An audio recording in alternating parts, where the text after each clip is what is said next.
Welcome to ScaleYourWeb channel, the place where we talk about artificial intelligence, digital marketing and technologies. This is our weekly AI news roundup, and this week was absolutely hot. The famous cat was killed by robotaxi.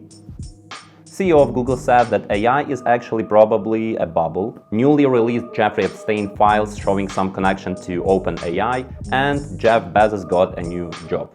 Yeah, really. Basically now AI can take Jeff Bezos' job, because if you don't have a job you cannot lose this, and now he has one. And some other news, so let's dive in.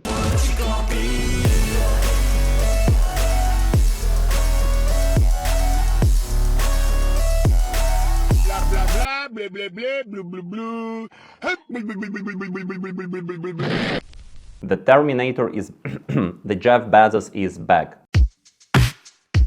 Yeah, indeed, he's coming to operational role again. Just imagine, you're the billionaire, you have your yacht, you have your infinity pool, you can enjoy this life, but you decide go back to operational level job. Let's be honest, guys, you wouldn't probably as well like enjoying sunbathing every day and sipping pineapple mocktails, yeah? So Jeff Bezos officially stepped back into operational role as co-leading co-founder of AI project, which is called Prometeus. Very beautiful name. You know, like if Jeff Bezos is going to play some game, this game is like very serious. Actually, the company secured already $6.2 billion. The name Prometheus is from Greek mythology, like the Prometheus, the ones that took the fire from the gods and provided it to people, to humanity. Yeah, like that's a very beautiful name, but we all know, yeah, like names not always show like the real values. And for example, OpenAI is not open at all, and there are definitely reasons for that, but anyway, you got my idea. Names are just names after all. Why it matters? Because even if such guys as Mark Zuckerberg, Elon Musk or Jeff Bezos, they have kind of this FOMO, you should probably too. And the good news that you're on this channel because you want to keep up with all news in AI space, so probably that's a good time to subscribe to this channel.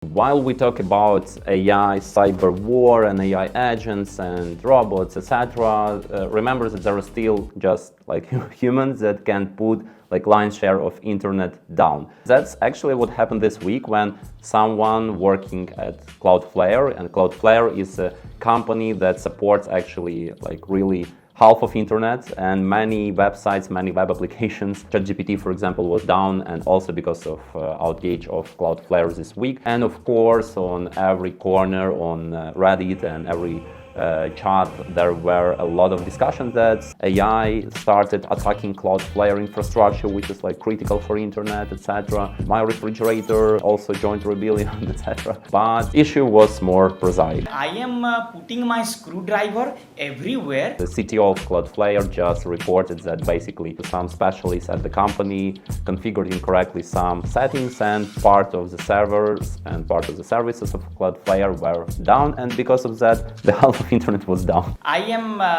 technology mad.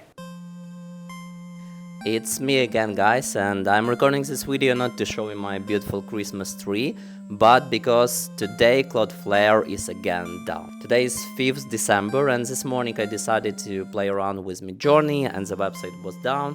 So what we do in such cases, usually I go to another website like Down Detector, the service that helps to check which websites are up or down, but that website also was down. And I realized, okay, if again like half of the websites that I usually use are down, probably there are some issues with either AWS or Cloudflare, and I was right. Today Cloudflare confirmed they again had some issues. Oh shit, here we go again. And again, it's just to remind that basically we rely just on few mastodons that support like the biggest traffic volumes and internet, because if we remember the previous months, the similar situation happened to Amazon Web Services, and again a lot of websites were down, a lot of applications didn't work, etc. And now the same happened to Cloudflare, and again not because of AI rebellion, but because of some humans' mistake. It happens, and it's just part of our life.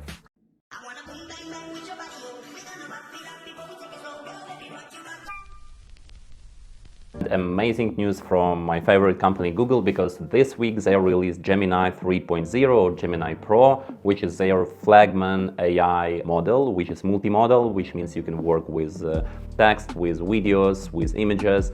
You can even send like audio, you can send YouTube video and ask specifically about some elements or episodes on the video. You can communicate, you can talk about this. It's absolutely amazing. Again, since this is our AI news roundup, I'm not going too deep about it. If you're interested in deeper overview of this model, we have separate playlists for that, as well as you can check our latest newsletter. We put a lot of benchmarks of this model, but I just want to mention that this model beats every other model by far. And a lot of benchmarks like LM Arena or many other top charts showing that Gemini 3.0 is by far the leading all the charts, and this model is better than ChatGPT, than Claude Sonnet, than Grok. This model is amazing for complicated tasks like logical tasks or some creative thinking, etc. And you definitely should to check this out. Again, if you're interested in more detailed, we have separate playlists for that. And separately, as part of their new model, they also have some updates about Nano Banana, which is one of the most advanced tools for working with images and graphics. We recommend another video, the link will be somewhere here, about deeper overview of Nano Banana. So enjoy.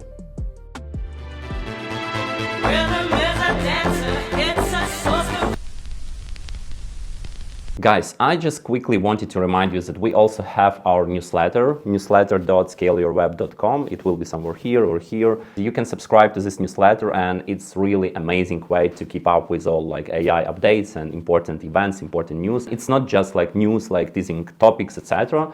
They are very, very like highly analyzed with providing key ideas, why it's important for you, why it's important for industry, how it can help you to understand what's going on. And I really personally recommend this newsletter if you want to keep up with AI and everything that's happening in AI, in addition, of course, to this channel.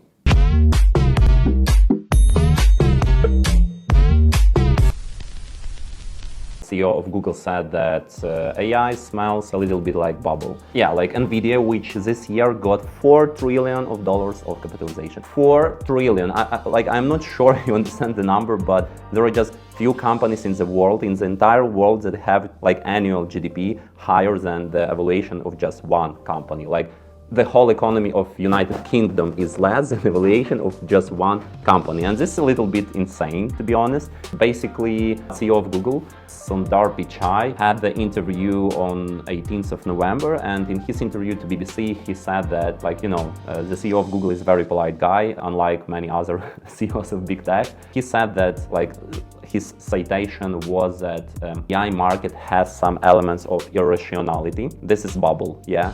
But continuing his interview, he said, and it's not bad. Like, he had some comparison with dot-com bubble, and I know that probably many of you don't remember that crisis, or many of you maybe even weren't born those time, but this guy, he was working during the time. He definitely the one who can talk about that. What he's saying that it's not a problem. Like Google and Amazon, a good example, they survived dot-com crisis, and nowadays they are one of the biggest companies in the world and most influential companies in the world. The bubble itself, it's not it's not going to kill the tech. Yeah, definitely. It's going to kill some companies the same way it happened when it was dot-com bubble. It's okay, it will just put everything on its places. That's the whole idea. I personally agree with him. And what about you? Let me know in the comment if you agree with CEO of Google or not. You come to my channel, you watch my videos, and you haven't subscribed yet. You haven't showed respect, my friend. I'm not angry, just disappointed. Don't make me send my dogs after you, my friend. Do the right thing. Subscribe to this channel. Fucking with me, let me change your life. I know you can see the demons all in my... And next story is actually a sad one.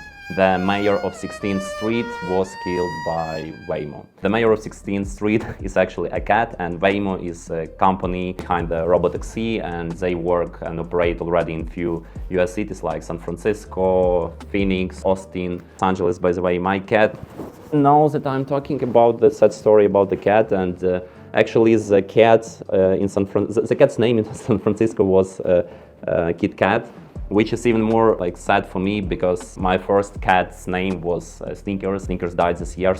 I also love Waymo, like honestly. Whenever I have a chance to drive by Waymo, I prefer Waymo. You don't need to talk to driver, you don't need to listen the music that you don't like. You just enjoy and in my opinion, much like less aggressive driving journey. Again, I love Waymo. And I love cats, you probably know it from my production, and again, I have now 2 cats. This is indeed a sad story, but like now in San Francisco, something crazy happening. Because this is San Francisco, some people immediately, like after a few hours, probably after a few days, they created meme coins like honoring Kit Kat. Also, there is a huge lobby against robotaxis, the same we spectate with Uber, etc. And of course, all this like animal protection, etc. They started talking that robotaxis, that's very bad. That's like we cannot give this technology going to the streets because this technology kills cats, etc. In my opinion, like there are more human that's driving under the influence of drugs or alcohol and kill way more animals than robotaxi. So let me know your opinion, but I personally, again, I'm super cat person, but I think this sad story just shows the complex issue of self-driving cars because of lobby, because of some people that technophobes. Again, I'm not talking that we should just care less about these issues, etc. I'm just talking that the same happens with humans as well, and I think if we compare like robotaxis to human drivers, I think robotaxis actually drive safer, really. Let me know what you think.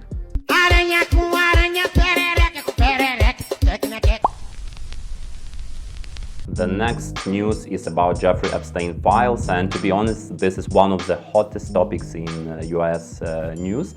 And for me, it's rather like political, social news, but since this has like direct impact on AI, 23,000 of pages of emails were published of Jeffrey Epstein files. And there was mentions about Larry Summers, who was ex-Treasury Secretary of United States, ex-president of Harvard University, and now ex-board member of OpenAI. He stepped down of this position after these files were published. That raised a lot of concerns about like AI is a new electricity, and if it's so important, why it's led by such people like Larry Summers, who basically has connections to Jeffrey Epstein. Everyone in the United States knows that this like so creepy stories connected to that guy, yeah? Even though this is not directly connected to AI, OpenAI, which is one of the leading companies in AI industry. Larry Summers was a key player there. He was board member of OpenAI, like shaping the strategy and core values of that company. After those files published, a lot of people again increased concerns about like by whom this AI revolution is led. And on the one hand, it's good that like because he resigned and it showed that people care about it, and since he stepped down, this like reputation and ethic baggage is actually important. But on the other hand, if those files wouldn't become public, we even wouldn't know about this, and who knows, maybe like currently a lot of companies led by similar guys. Yeah, it's just we just need to think about it. But anyway, I think I agree with public opinion that AI is so like powerful tech that it should be led by people with high ethic standards, and all other people should be insulated from this from shaping this industry. And what do you think? Houston, we have a problem.